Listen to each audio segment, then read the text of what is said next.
আজকে বন্ধুরা আমি শুরু করেছি ভোলা মাছের রেসিপি এবং চিংড়ি মাছ চিংড়ি পোস্ত।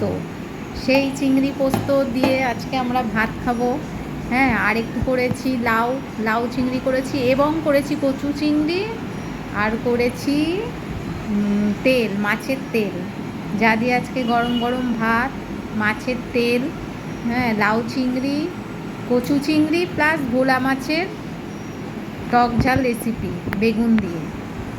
সেটি আমরা আজকে খাবো এবং আমাদের আজকে প্রচণ্ড দেরি হয়েছে, সেই জন্য রান্নার রেসিপিটা আমি তোমাদের দেখাতে পারলাম না। হ্যাঁ, এর পরের বার আমি তোমাদের সমস্ত রান্নাই ভালো মতো দেখাবো। আজকে বন্ধুরা এইটুকুই, তোমরা দেখো এবং লাইক এবং শেয়ার করো।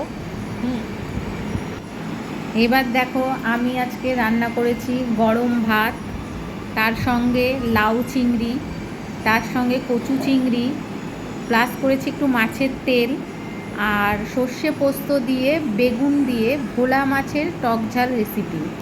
হ্যাঁ, তো আজকে আমরা এই দিয়েই খাবো। আজকে এবার আমি দিলাম গরম গরম ভাত, পাতে ভাত দিলাম, তারপরে একটু দিলাম লাউ চিংড়ি, তারপরে দিলাম কচু চিংড়ি, তারপরে দিলাম তেল, মাছের তেল, ভোলা মাছের তেল একটু রান্না করেছি।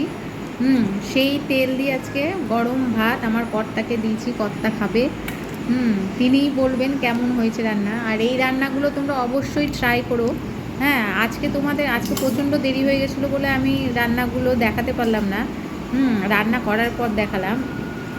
এই দেখো বন্ধুরা, মাছের তেলটা খুব সফট হয়েছে। আজকের জন্য এই পর্যন্ত।